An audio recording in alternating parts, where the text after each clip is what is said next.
Muchas gracias. Comenzamos entonces. Lo que habíamos visto en la anterior sesión era cómo el cristianismo va a literalmente materializar y poner en práctica la inclusión, la verdadera inclusión. Hemos visto cómo esta filosofía va a ir en contra de una filosofía que pretendía tener una conquista imperial en todo lo que se conocía hasta el momento en el mundo, pero hemos visto cómo ese cristianismo va a vencer finalmente filosofías que se basan en la fuerza, cómo el cristianismo va a vencer filosofías que se basan en creer que en las dinámicas militares, en las dinámicas imperiales, en el totalitarismo y literalmente en la fuerza humana van a tener preponderancia. El cristianismo va a vencer ese pensamiento, va a vencer porque va a plantear que a pesar de la violencia dirigida en su contra, porque hemos visto cómo fue brutalmente perseguido por 300 años, a pesar de esa violencia va a difundir la misericordia, la caridad, va a difundir esperanza y va a dar lineamientos morales en una sociedad desprovista de una forma de portarse o una conducta específica.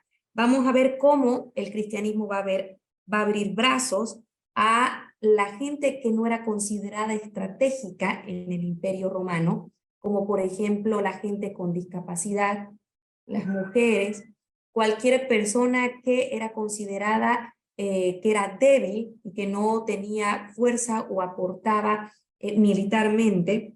Y vemos cómo el cristianismo va a abrir realmente el brazo para una verdadera inclusión y va a incluir principalmente a las mujeres, a los huérfanos y obviamente a la gente con discapacidad. El cristianismo va a partir entonces de implicar una ética elevada por el respeto y la defensa de la vida. Esa va a ser su premisa. El cristianismo va a ascender y se va a difundir principalmente por esa defensa de la vida y ese respeto de la vida. Y hemos visto que esto va a tener un impacto positivo y una repercusión demográfica muy interesante, porque a partir de esa filosofía el cristianismo se va a, pese a ser perseguido, va a literalmente persistir generacionalmente y va a crecer y va a llegar a esferas altas del Imperio Romano y literalmente va a legalizarse después a través de un emperador. Hemos visto también que el cristianismo, en contraste con, por ejemplo, tribus bárbaras o culturas precolombinas, también va a ser muy civilizador y literalmente va a tener un componente de consideración de la mujer como estratégica para y políticamente también para esa configuración social. Y también, obviamente, los niños, ¿no? Los niños van a entrar como parte de un núcleo que va a poder difundirse y va a poder moverse y de esa manera seguir generacionalmente. Es importante conocer esto porque las filosofías que hoy atentan contra la familia y las filosofías que hoy en día atentan contra la continuidad social basan sus premisas en un 90% con la descristianización. Un 90% de las premisas que van a proponer ideologías que estén en contra de la vida y estén en contra de la familia, principalmente están en contra del cristianismo. Entonces, conocer esto y la historia del cristianismo es súper estratégico para desmentir y literalmente para mostrarles que estas ideologías no fueron las que han propuesto la inclusión de una manera inicial, sino eso fue llevado a cabo del cristianismo. En la Edad Media es la Edad Media es muy importante analizarla y es muchísimo, son 12 siglos más o menos. Pero lo que yo voy a hacer es destacar ciertas verdades o hechos que son muy poco conocidos en la historia y que son muy atacados por este grupo que promueve el aborto y grupos que promueven literalmente el privilegio de personas por sentimientos y el privilegio de personas literalmente por personas que no son heterosexuales, ¿no? Es importante entender que en la Edad Media hay muchos periodos y que en un inicio el cristianismo va a ser finalmente legalizado por Constantino y muchas partes de la historia va a destacar los aspectos negativos de la vida de Constantino. Pese a que Constantino en cierta medida va a agregarle un componente muy cultural al cristianismo y va a poner dentro del cristianismo muchas prácticas que eran paganos, o sea, que eran literalmente prácticas de pueblos que no coincidían con el cristianismo. El hecho de tener un bagaje bíblico, el hecho de poder de permitir de que se lea la Biblia y se entiendan los valores bíblicos, va a ser, por ejemplo, que Constantino en el año 325 prohíba la lucha, la famosa lucha de gladiadores que entretenía por muchos siglos a los ciudadanos que se entendían con mayor nivel de intelectualidad en el mundo. El romano, como había heredado toda una cultura griega, era, por decirlo vulgarmente, el ciudadano mundialmente más intelectual y más educado. Pero eso no estaba ligado con su grado de defensa con la vida y con su grado de civilización. Porque, como les conté en la anterior sesión, y para quienes no llegaron a la anterior sesión, les pido también que puedan verla, ellos tenían la famosa cultura de pan circo, ¿no? De un entretenimiento súper salvaje, un entretenimiento donde se divertían viendo sufrir a las personas, ¿no? Entonces tenían luchas donde veían animales literalmente salvajes que bestialmente se atacaban entre otros animales y también tenían una segunda parte donde condenaban a muerte a perseguidos políticos y entre ellos estaban los cristianos, esclavos, gladiadores. Y para traerlo a la cotidianidad, la lucha de gladiadores en la arena era lo que hoy conocemos como Hollywood, era el entretenimiento más pesado que literalmente defendía a la gente. Pero Constantino lo va a prohibir, y lo va a prohibir principalmente por ese nuevo chip, esa nueva concepción filosófica que le va a traer el cristianismo, en el que se exprese la defensa y la dignidad de la vida. Y pese a tener una gran aceptación, él lo va a prohibir. Yo quiero que se lo imaginen. Imagínense que de pronto hay un presidente que diga, ok, señores, no entran más películas de Hollywood a la nación. ¿Por qué? Porque no hay una concepción de respeto por la vida en estas películas. Imagínense qué tan fuerte era.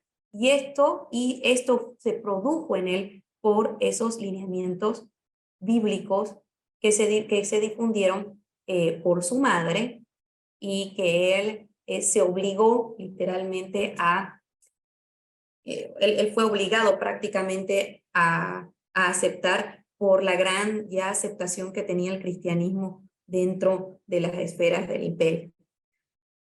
Por ejemplo, va a cambiar la pena de muerte por trabajos forzados. A partir de Constantino, a partir de la legalización del cristianismo, el Imperio Romano no va a tener pena de muerte. Y va a cambiarlo por trabajos forzados. Y obviamente esta concepción y esta posibilidad de articulación la va a traer el cristianismo. Por ejemplo, también promulgó medidas que dificultaran el infanticidio y el abandono de niños. ¿Se acuerdan que yo les comenté que era una práctica que era totalmente aceptada por el imperio y de hecho estaba en sus prácticas legales, que uno podrá cometer infanticidio o abandono de niños discapacitados o cuando estos eran mujeres. Les comenté que solo el 1% de familias romanas tenía más de una hija mujer. Y les comenté cómo era la situación de los esclavos, que eran mercancías, no se les consideraba seres humanos. Y él va literalmente traer este tema a la esfera legal y va a decir, ok, señores, la separación de la familia de los esclavos se detiene, vamos a ir considerando a los esclavos como seres humanos y vamos a también penalizar ciertas cosas.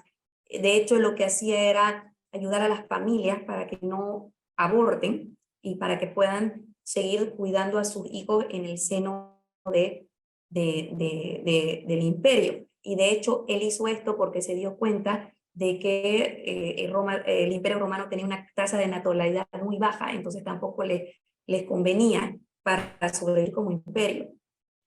Facilitó la libertad de los esclavos, restringió las causas de divorcio, y eso les dejaron muy bien a las mujeres, era porque los hombres las repudiaban o se divorciaban y las dejaban literalmente sin un amparo. En cambio, cuando él restringe las causas de divorcio, le permitía al hombre tener manutención para sus hijos y que tome en serio la unión civil. Y obviamente también incluyó a liderazgos cristianos para que tengan asuntos, para que estén dentro de asuntos civiles. Otra cosa que es muy importante destacar en este periodo es que el Imperio Romano tuvo un requebrajamiento, o sea, se va a destruir y van a surgir pequeños reinados por una penetración de los famosos pueblos bárbaros. Es muy interesante conocer los pueblos bárbaros, desde alemanes, godos, francos, burgundios y vándalos. Obviamente estas fotos que yo les traigo aquí simplemente son de Hollywood, pero son una manera de que uno se los pueda imaginar, porque estos pueblos no tienen muchos registros y es muy difícil estudiarlos. ¿Por qué es muy difícil estudiarlos? Porque son pueblos que basaron su cultura en el avasallamiento, en el robo, en el hurto y en el pillaje. Entonces eran pueblos que entraban para destruir y no dejaban legados civilizacionales para que se conserven. De hecho, es muy difícil encontrar algo escrito de ellos. Para que tengan una idea, cuando entran los bárbaros literalmente destruían todo. ¿Se acuerdan que yo les comenté algunas líneas súper inmorales del romano? Imagínense si el romano era considerado civilizado, imagínense cómo eran los bárbaros. Si los propios romanos se aterraban de los bárbaros. Imagínense el nivel de civilización que tenían estos pueblos. Y estos pueblos van a entrar al Imperio Romano, van a literalmente destruir todo lo que se pillen a su paso. Y cualquiera diría que estos pueblos hubiesen destruido todo, pero no destruyeron todo porque se encontraron con el cristianismo. Y de esa manera, poco se cuenta en la historia, pero a partir de Clodoveo, que era literalmente franco, de que Constantino, por una guerra y porque tenía a una mujer que amaba, que era cristiana, va a abrazar el cristianismo. Muy pocas veces en la historia se señala que estos bárbaros poco a poco fueron abrazando el cristianismo y abandonando sus culturas y optando por el cristianismo. ¿Y por qué optaban por el cristianismo? Porque el cristianismo les daba la posibilidad de trascendencia.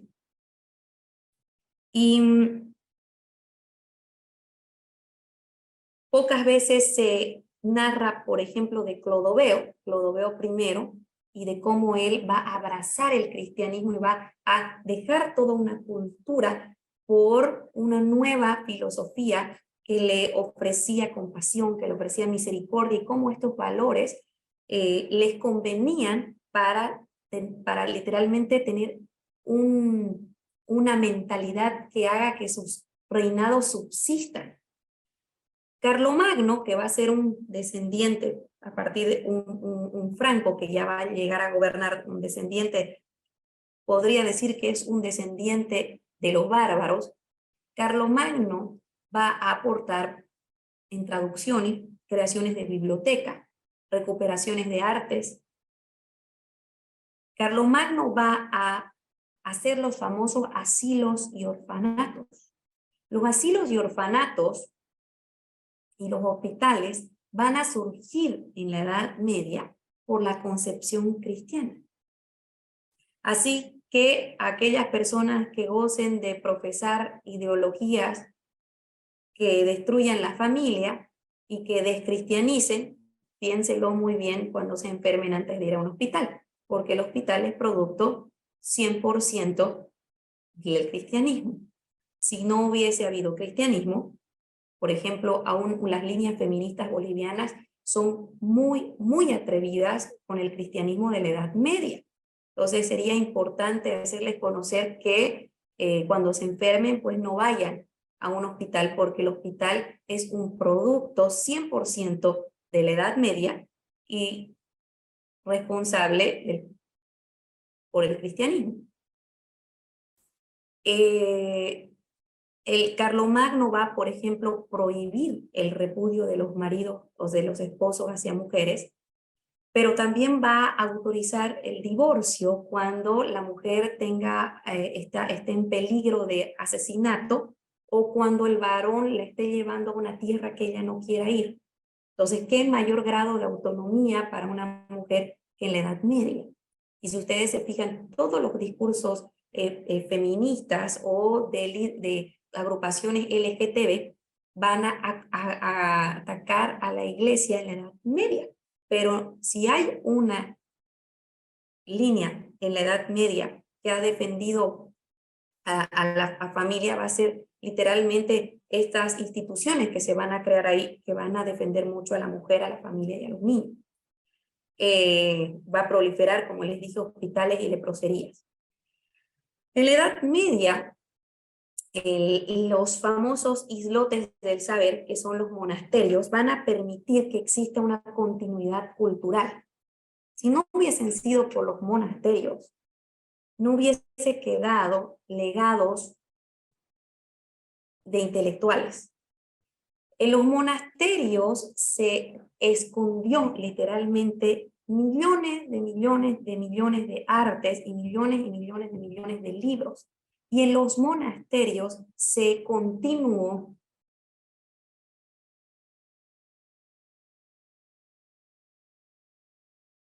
un monasterio. Entonces, si no hubiese habido la cristiandad institucionalizada en este tipo, por ejemplo, de infraestructuras como los monasterios, no hubiésemos tenido ningún libro ni nada de la cultura clásica que hubiese permanecido hasta el día de hoy, porque los pueblos bárbaros lo hubiesen erradicado. Entonces, si hoy gozamos de algún arte, si hoy gozamos literalmente de libros anteriores a este periodo, es gracias al cristianismo que resguardó este tipo de legados de la humanidad y legados sociales y acumulación de esta riqueza intelectual hasta el día de hoy. Eso también le debemos al cristianismo. El cristianismo, bueno, como les dije, con los monacatos, con los monasterios van a restaurar estas cosas, esta cultura dañada por los bárbaros y van a conservar toda esta cultura clásica. Y también, gracias a estas misiones que van a llegar en este periodo, se va a permitir ir a zonas que no habían sido civilizadas, ni aún por el Imperio Romano. Entonces van a llegar a zonas como, por ejemplo, Europa, todo lo que es Europa del Este. Y, por ejemplo, algo muy interesante que nosotros podemos destacar es que en el siglo IX, por ejemplo, nosotros teníamos ya la traducción del Nuevo Testamento, que era muy conocida por todos los irlandeses, por estos monasterios celtas, que habían sido literalmente el resultado de misiones de monasterios y de gente que profesaba la cristiandad, que va a dar asistencia social a ese confín del mundo. Es importante destacar también en la Edad Media que durante la Edad Media nosotros vamos a tener casi por 1000 años a distintos califatos que van a atacar Europa y estos reinos fragmentados. ¿Y qué significaba eso? Significaba que los musulmanes también, aparte de los bárbaros, los musulmanes avasallaban todo a donde entrasen. Y la única barrera, literalmente, de contención a toda esta cultura musulmana, que entre paréntesis es muy fuerte y discrimina grandemente a las mujeres, va a ser el cristianismo, porque el cristianismo va a hacer que va a tener literalmente que sacrificar ciertos militantes de la cristiandad por tener corta paz y literalmente contener una cultura que era muy exclusiva, también de varones y varones que tengan el poderío militar. Si no hubiese sido el cristianismo en este periodo, hoy estuviésemos hablando árabe y la condición de nosotras como mujeres fuera literalmente muy triste y no estaríamos gozando de la libertad con la que gozamos el día de hoy. Un pueblo muy interesante, por ejemplo, del que podemos hablar es los vikingos. Siempre tomo este ejemplo porque los vikingos van en el 1016 llegar a culmine de sus éxitos y literalmente van a tener mayores incursiones, invasiones que el propio Imperio Romano. Y cuando uno podría creer en la historia que todo estaba perdido y que los vikingos, que eran barbarísimos, súper brutales, súper excluyentes de las mujeres, súper sanguinarios, súper paganos, súper sucios también, hubiesen ganado y experimentaron literalmente muchísima extensión territorial, aunque ustedes no los crean, así como los bárbaros empezaron a abrazar el cristianismo, también los vikingos empezaron a tener conversiones masivas. Les doy ejemplos para que ustedes puedan buscar en la historia, como Vladimir en Rusia, Camilo el Grande de Dinamarca, Olaf de Tribazón, Olaf el Santo de Noruega, Boleslav. Los vikingos, al igual que los bárbaros, van a rendirse ante el cristianismo.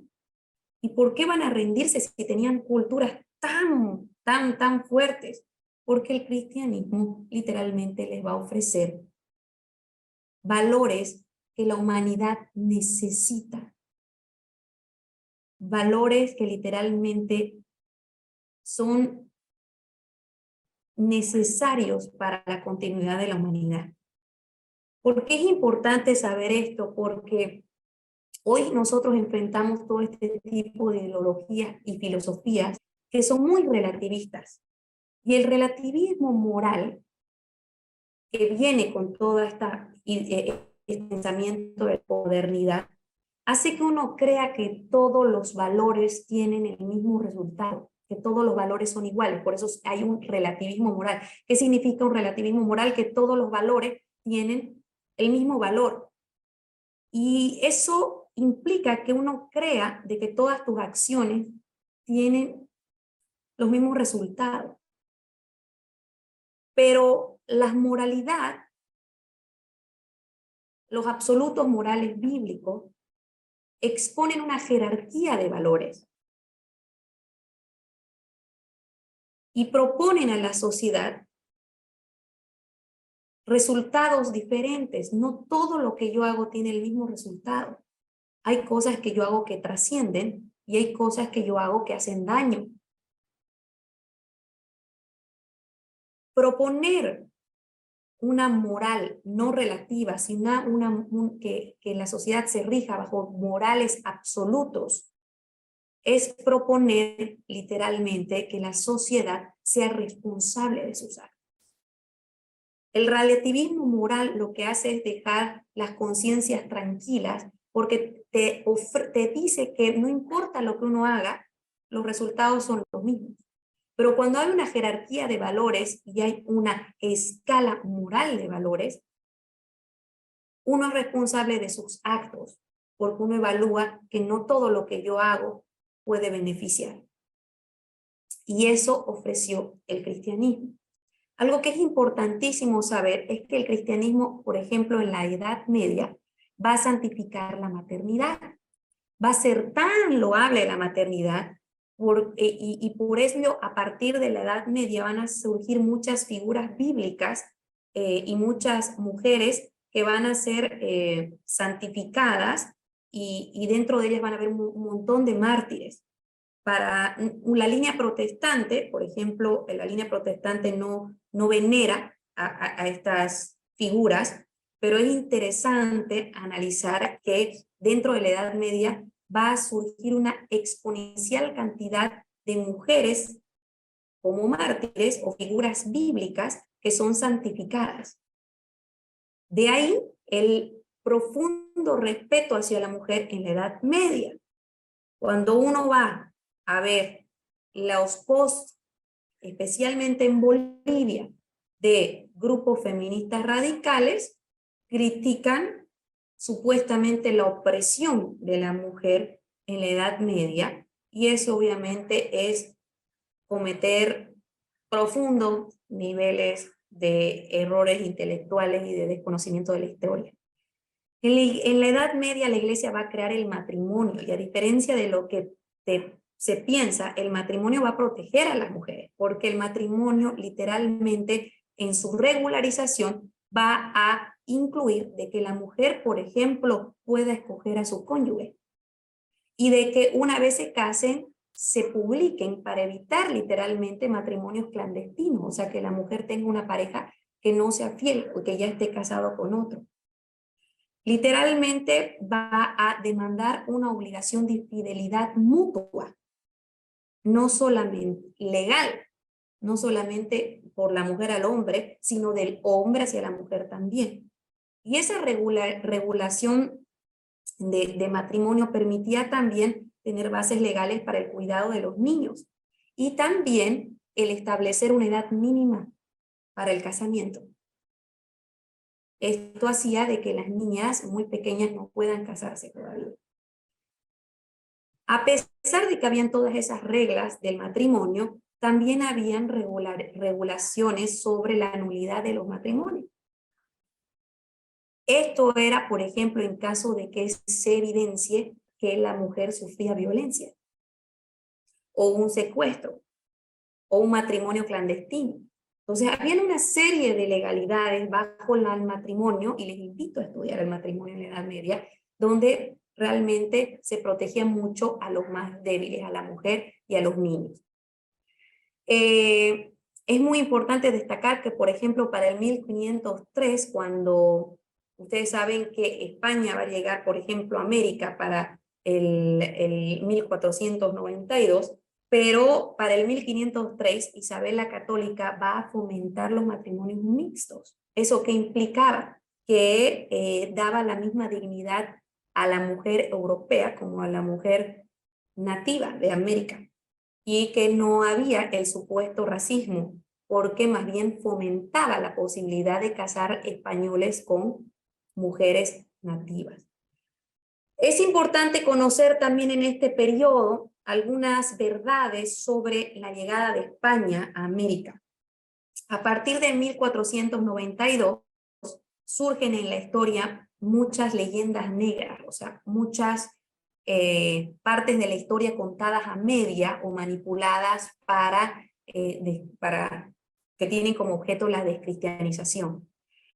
Y quisiera leer este fragmento, que lo he sacado de un libro que les recomiendo leer, que se llama El fin de la barbarie y el comienzo de la civilización en América, de un historiador muy serio, argentino, cristiano, Rodrigo Iturralde, y voy a tomarme el tiempo y deseo que me acompañen. Dice: pocas veces se vieron los españoles obligados a emplear las armas, pues especialmente las sometidas en aquel momento a los imperios indígenas, aceptaban y hasta buscaban aquel nuevo orden propuesto por los españoles y misioneros. Ya no querían saber nada de aquellos dioses sanguinarios que se tragaban a sus familiares y allegados. se bautizaban de buena gana en la religión de aquel Dios bueno, como llamaban a Cristo. Es muy importante conocer que América, antes de la llegada del cristianismo, era literalmente muy violento y tenía muchísimos pueblos que luchaban entre sí. Y un pueblo se exterminaba a otro hasta que haya una dinastía que, habiendo literalmente exterminado a los pueblos anteriores, lograba gobernar con un totalitarismo militar y un totalitarismo familiar. Sin embargo, el cristianismo les va a proponer una idea de dignificación de la vida, porque no les va a proponer sacrificios humanos o sacrificios de animales. Les va a proponer un Dios que había dado la vida de su hijo para literalmente terminar el sacrificio y aceptar la salvación y la gracia. Y va a fomentar la bondad, la compasión, va a fomentar literalmente la posibilidad de estimar al otro como igual frente a filosofías que también se basaban en la fuerza y en el exterminio. Esto es un fragmento de la historia de México de un historiador que se llama Bancroft Ward, y él señala que muchos fueron profundamente impresionados por esta nueva fe y que miraban a los frailes con gran veneración y se complacían con darse cuenta de que sus sombras cayeran sobre ellos, y ellos simplemente entregaban confesiones de pecados escritas en figuritas. Muy poco se cuenta que, por ejemplo, cuando llegaban los misioneros españoles, habían conversiones masivas, y por ejemplo había un padre Gante que llegaba a bautizar voluntariamente a 8,000 indígenas por día. Un sacerdote en Toluca, llegó a bautizar al mismo tiempo también a 3,000. Y eso era porque literalmente el cristianismo abrazaba y les otorgaba una filosofía de compasión y de consideración humana. Sin embargo, ellos, antes de la llegada del cristianismo, tenían que vivir, obviamente, razas que eran sometidas a tributo o exterminio. Yo les comenté, culturas que vivían entre guerras. No había una consideración de la mujer. De hecho, eran las preferidas por los sacrificios humanos, al igual que los niños. No había como una ley que garantice el tipo de jornadas laborales. Voy a leer, y espero que esta lectura, que es un extracto de este historiador, no lo digo yo, lo dice un historiador, pueda simplificar lo que quiero decir en pocas palabras de este periodo. De acuerdo a las fuentes de códices prehispánicos, documentos de los mismos indígenas, vasos policromados mayas y libros de antropología, se refleja que las costumbres aztecas, mayas e incas atentaron contra la dignificación de la vida. El cristianismo pone fin a sus regímenes autoritarios y genocidas. Solo voy a traer unos ejemplos porque de culturas precolombinas preponderantes. ¿Qué quiere decir? Las culturas que han logrado tener mayor tiempo y literalmente haber conquistado otras culturas. Los aztecas van a exterminar de 10 a 15 millones de personas en un siglo y medio. Los aztecas tienen, por ejemplo, un calendario de 18 meses y cada mes requiere un tipo de sacrificio específico. Solamente para que tengan una idea. ¿Ustedes saben qué son las las famosas pirámides de Tenochtitlán? Las famosas pirámides de Tenochtitlán se construyeron en 1487. Y literalmente en esos 4 días tuvieron un sacrificio aproximado de 100,000 personas. Ellos tenían 9 altares y más de 1 millón de sacerdotes para realizar este tipo de sacrificio. Por ejemplo, el primer mes el dios es Tlaloc, que requiere el sacrificio de niños, y el segundo mes Xipe, por ejemplo, que requiere el sacrificio de cautivos por desollamiento. Solamente les traigo así pantallazos para que ustedes se den cuenta de que el cristianismo, que es la filosofía con la que gozamos hoy en Latinoamérica, va a traer otro enfoque. Pocas veces se dice que, por ejemplo, los reyes católicos decretaron que los indígenas eran dueños de tierras, le dieron concepción de propiedad privada, algo que no tenían, reconocieron sus títulos nobiliarios y que prohibieron la esclavitud.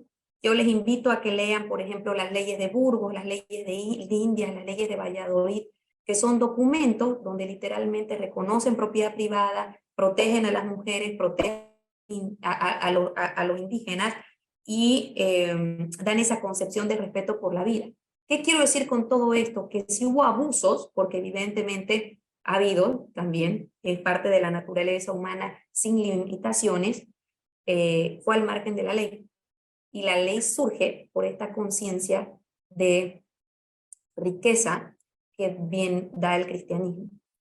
En América del Norte pasa algo similar. Las leyes con las que los peregrinos llegan van a proponer que se funden colonias en base a la igualdad de condiciones para la mujer, la esclavitud y la libertad de conciencia. Esto es parte de la reforma y bueno, solamente quiero decirles que durante la reforma, y que se va a dar también ya a paso después de la Edad Media hacia la modernidad, la reforma al volver a la Biblia va a alfabetizar y con esto va a traer la división de poderes y va a traer también una liberación del despotismo y la liberación también de la economía. Para quien tenga interés, realizamos otro tipo de talleres solo de la reforma y les recomiendo el libro La herencia de la reforma de César Vidal. Voy a exponerles un resumen de cómo los países que han gozado valores absolutos bíblicos y han partido de un principio de temor a Dios, han materializado los derechos humanos muchísimo antes. Para 1513, España ya tenía las famosas leyes de Valladolid, donde legalmente se consideraba al indígena y a todos los hombres iguales y se protegía a la mujer. Para 1644, por ejemplo, había un inglés que se llamaba Samuel Rutherford, que él va a hacer la famosa Lex Rex. La Lex Rex es la limitación del rey. Y en la Lex Rex se va a considerar se va a condenar la esclavitud y se va a considerar a los hombres iguales ante la ley por el hecho de haber sido creados a imagen y semejanza de Dios.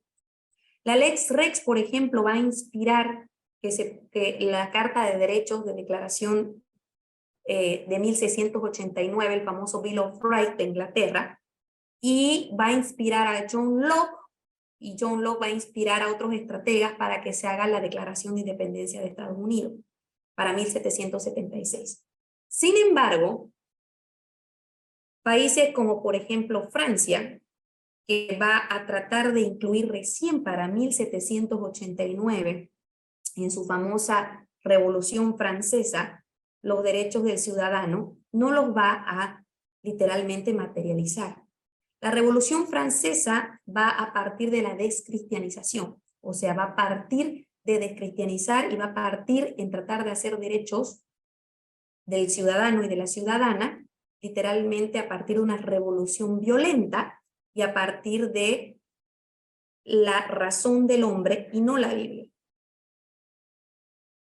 Supuestamente va a parir derechos del ciudadano y la ciudadana, pero 10 años más tarde la Revolución Francesa va a terminar en un régimen totalitario de Napoleón Bonaparte y va a haber grandes diferencias con países que tomaron bases bíblicas. Por ejemplo, si yo comparo que Inglaterra ya tenía conocimiento de la Lex Rex para, por ejemplo, 1644 y que Francia recién va a considerar eso para los años de la Revolución Francesa, hay 145 años de diferencia entre partir por la Biblia y partir por el razonamiento humano. Si, por ejemplo, considero, y todo esto fue llevando a inclusiones una tras otra, por ejemplo, gracias a esta Declaración de Independencia de Estados Unidos y a esta concepción legal, gracias a los valores bíblicos de dignificación humana, por ejemplo, para 1869, yo ya tenía en Estados Unidos un estado que votaba a la mujer. Pero sin embargo, recién después de la Segunda Guerra Mundial, o sea, para 1945, en Francia logra votar una mujer. ¿Qué significa? Que después de 76 años, en un país que no consideró valores absolutos bíblicos, una mujer es considerada para el voto. Sin embargo, 76 años antes, ya un país y un estado consideraba a la mujer como política y sujeto de voto y ejercía su voto por partir de premisas de valores absolutos bíblicos. ¿Qué quiero decir? Cuando recién después por ejemplo, Bonaparte, para 1660, Francia va a abolir la esclavitud, perdón, para 1848, Francia va a abolir la esclavitud.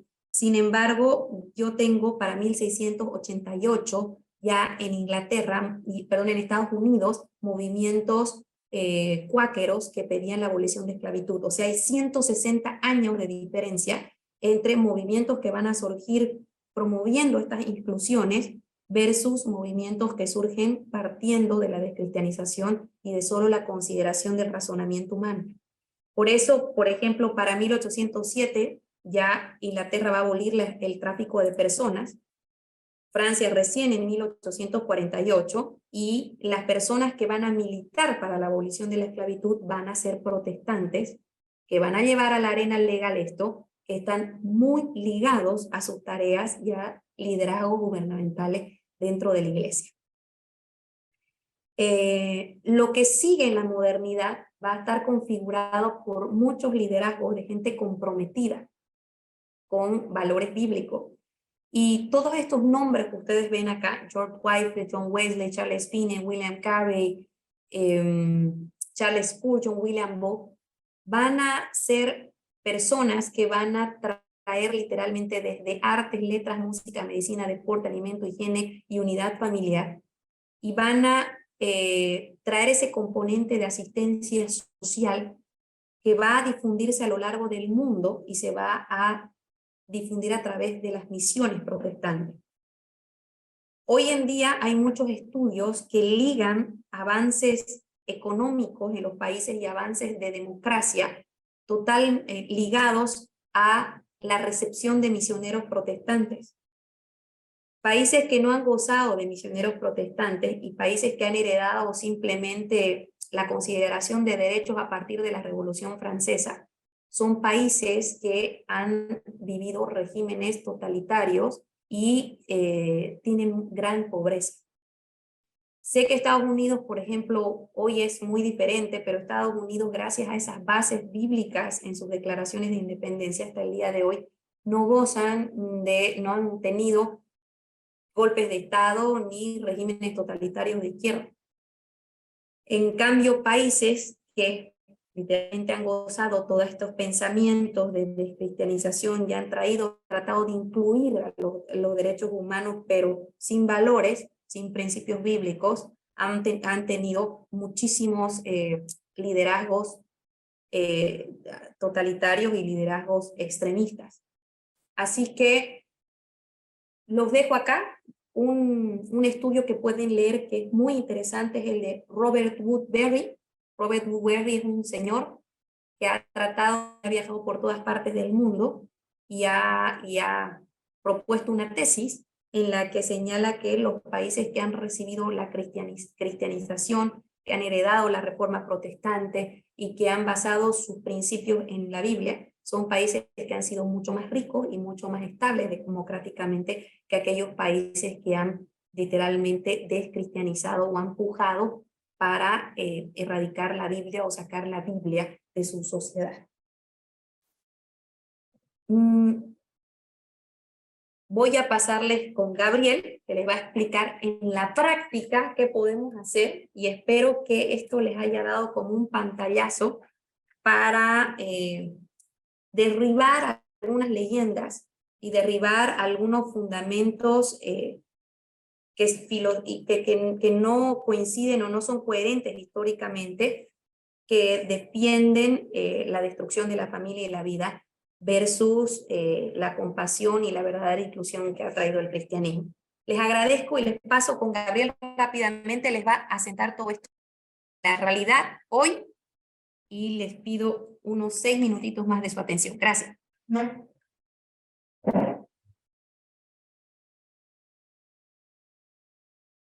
Gracias a todos por estar con nosotros. Rápidamente voy a entrar a definir que la ideología de género requiere una visión conceptual de la izquierda. Para eso, en la práctica, debemos saber definir qué es izquierda y qué es derecha. Nos va a ayudar mucho a poder definir a quién seguir y cómo podemos hacer.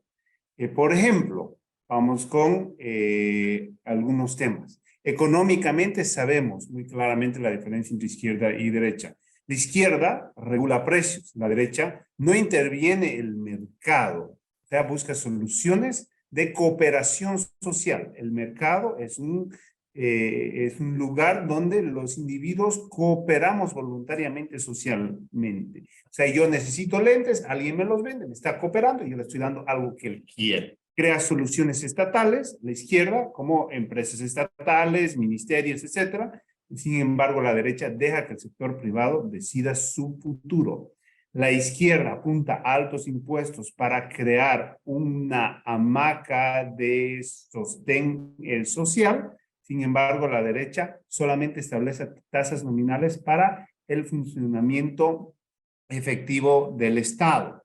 La izquierda propone un Estado presente, en la derecha solo el Estado se ocupa lo necesario, especialmente de seguridad y justicia. La izquierda regula relaciones como por ejemplo empleador, empleado, cliente, proveedor. La derecha establece normas claras y los que regulan su comportamiento son los individuos a través de contratos. Si yo quiero entrar a trabajar a un lugar, pues tomaré un contrato con él y lo que llegamos a convenir en ese contrato va a ser lo que va a regular nuestra relación, no el Estado. Esa es la diferencia entre izquierda y derecha. Otra diferencia que la izquierda, como ven las líneas, considera a todos por igual.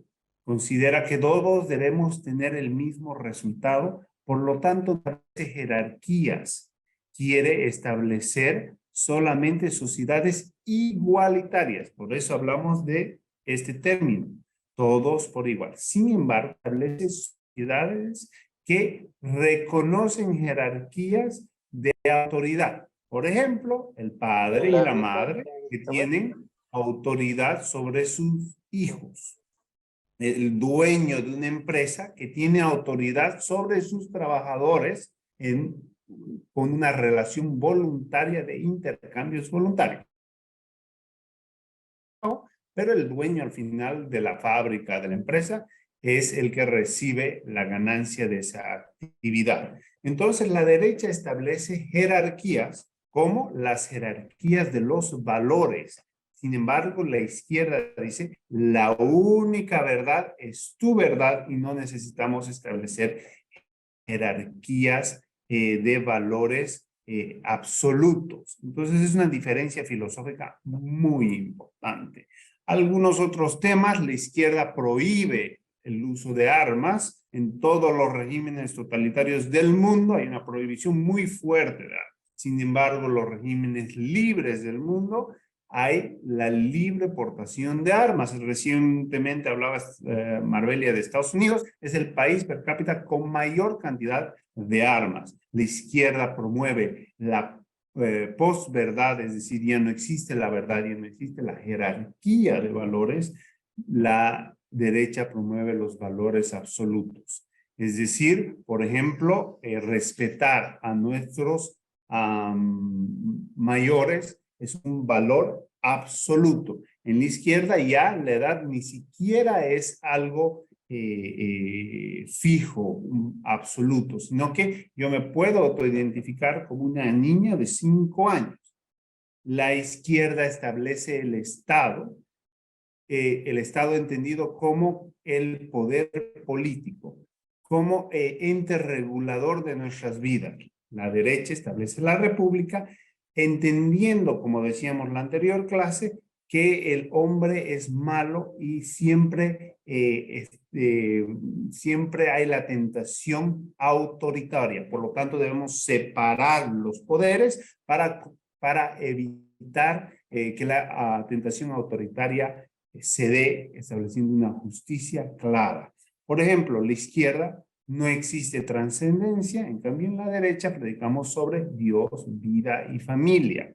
El Estado regula las relaciones familiares en la izquierda, por eso quita la patria potestad, no quiere regular que las herencias sean limitadas, etcétera, etcétera.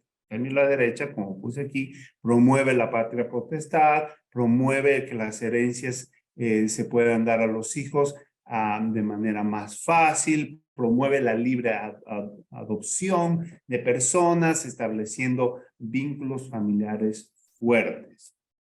Entonces, creo que estos temas, porque no podemos definir realísticamente en 5 minutos qué es izquierda y qué es derecha, pero creo que esos temas nos dan una luz para que nosotros podamos ver más claramente la diferencia en estos términos. Ahora, ¿a quién debo seguir y qué debo leer para informarme más de este tema? El primer libro que voy a recomendar es el libro negro de Nueva Izquierda de los autores Nicolás Márquez y Agustín Laje. Es el libro base, como decíamos, la primera exposición, el primer martes que estábamos con ustedes, es el libro base sobre ideología de género. Otro libro excelente es La mentalidad anticapitalista de Ludwig von Mises, que nos va a establecer los principios básicos de qué es el capitalismo y por qué este funciona tan bien. Otro libro que mencionaba Marbella es La herencia del cristianismo de César Vidal. Este no lo tengo en foto, pero es muy, muy bueno. Algunos programas que pueden ver de los mismos creadores de la serie nueva de Jesús. Viene este dibujo animado que es excelente para niños y adolescentes, que les explica todos los principios conservadores y tiene subtítulos en español. Está en inglés, se llama Turtle Twins. Es excelente, realmente. Yo aprendo muchísimo al verlo junto con mis hijos y es diseñado más o menos para niños entre 9 a 13 hasta 15 años. Son muy entretenidos y es un programa muy, muy bonito. Hay plataformas muy interesantes como PragerU, que tiene muchísimo contenido, y The Daily Wire y todos sus anfitriones, a ellos pueden seguir. Sin embargo, si quieren seguir autores en español, los recomiendo.